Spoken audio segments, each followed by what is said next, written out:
So our next speaker is Elizabeth, who is talking about the prediction of cardiovascular events with imaging and non-imaging data.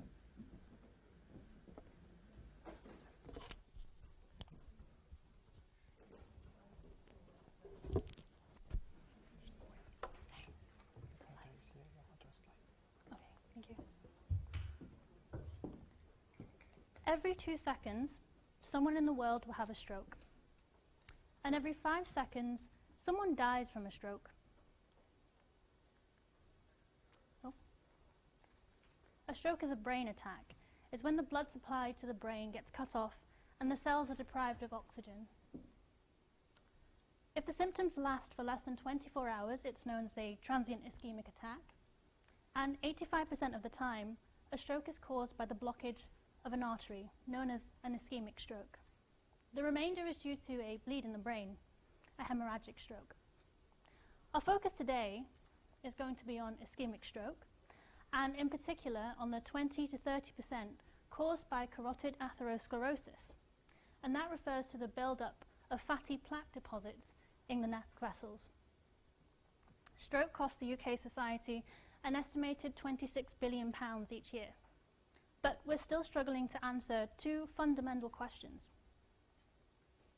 Firstly, who will have a stroke? How do we reliably identify the high-risk individual? And secondly, where is the high-risk plaque? The problem is atherosclerosis is a systemic condition, so there can be multiple plaques throughout the body. We need to be able to identify the high-risk plaque, the one that actually causes trouble, so that we can better identify them and target them.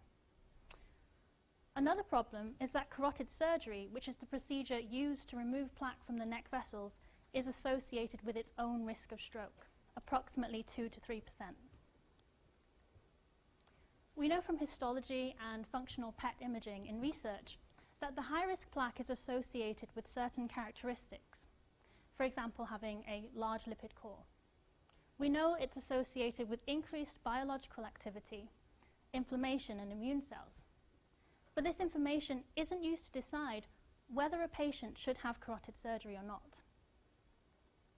Instead, we rely on measuring carotid stenosis, which is the percentage of how narrow the carotid artery appears on imaging.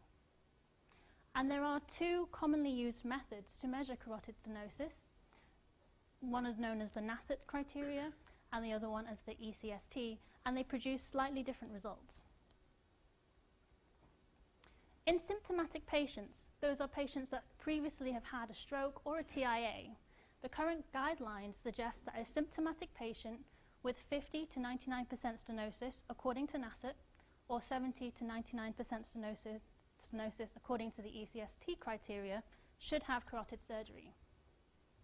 For asymptomatic patients, patients who've never had a stroke or a TIA before, there's no clinical consensus. At the moment in the UK, it's recommended that an asymptomatic patient with 50 to 99% stenosis, they're asked to join a clinical trial to get a better idea of what we should do. But carotid stenosis doesn't tell us the full story. So here I'm presenting to you cross-sectional slices through the carotid artery from contrast CT. In the top corner, we have an image with a carotid artery that has minimal stenosis. It came from an asymptomatic patient. That makes sense. The image next to it also shows a carotid artery with minimal stenosis. But it came from a patient that had a stroke. The image in the bottom shows a carotid artery with calcification, so those are the bright areas that you see, and that's essentially the buildup of chalk-like material due to atherosclerosis.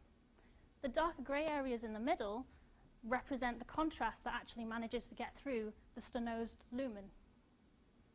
That came from an asymptomatic patient. The image next to it also has evidence of calcification, not as much stenosis, but it came from a symptomatic patient. So as we can see, carotid stenosis doesn't tell us the full story. So what can we do? We decided to try and exploit the information contained in medical images by using texture analysis, or a radiomics approach. And in Cambridge, we collated a carotid imaging dataset made up of 41 symptomatic patients and 25 asymptomatic patients. We compared texture features at a single slice level using the carotid bifurcation as a standardized landmark in each individual. And we also compared texture features on a multi-slice level by drawing 14 consecutive regions of interest covering over 3 centimeters of the carotid artery. The workflow involved drawing the region of interest around the vessel wall of the carotid artery, and then using TaxRad and PY radiomics to extract different texture features. These included first-order statistical features derived from the image histogram, as well as higher-order features that relied on the spatial relationships between different pixels. Texture analysis has become a method to quantify image heterogeneity in oncology. Tumors with increased biological activity that are more prone to be malignant are associated with increased image heterogeneity. Our preliminary findings, actually, we're seeing similar results.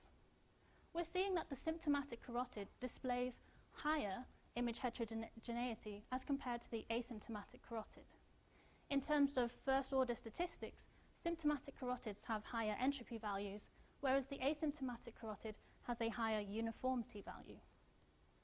When we compare culprit and non-culprit carotids in the symptomatic patient, that means if a patient's had a stroke or a TIA, and we compare the carotids that caused the stroke versus the one that didn't, we're also seeing differences in their texture profiles.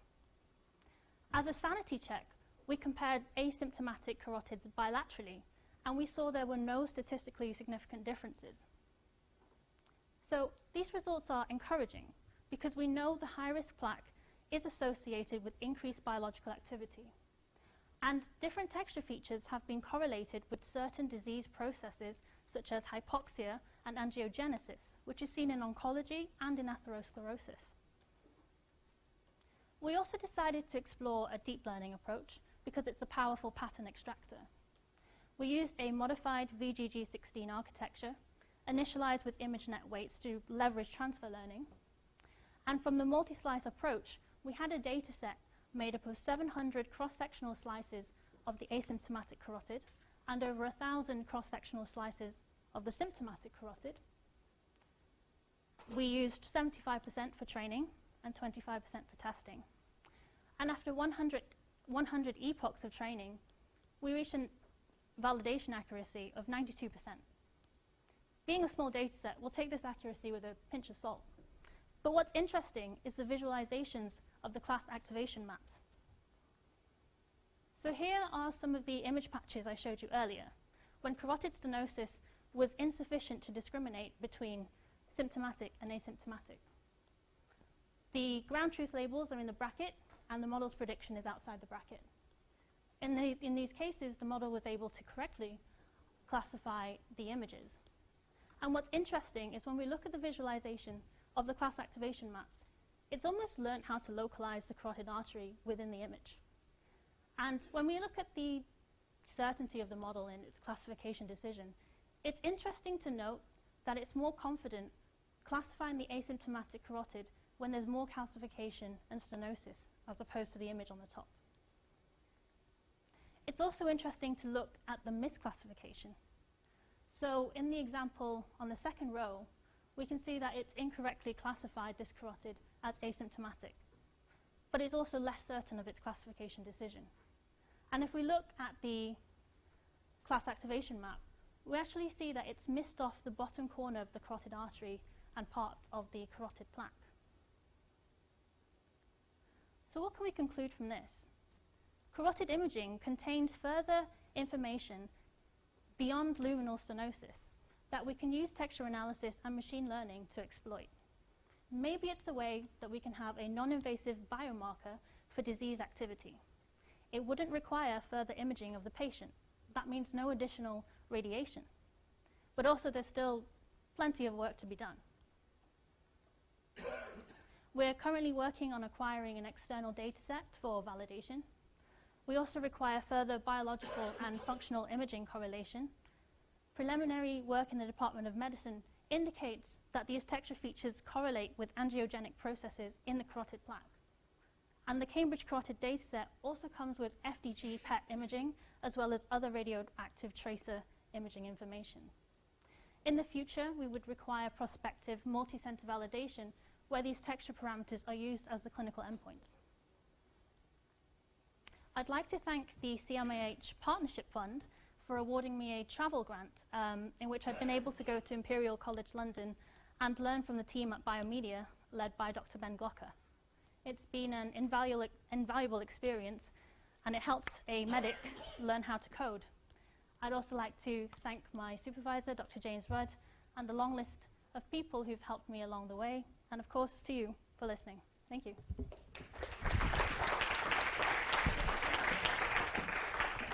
Thank you. Any questions?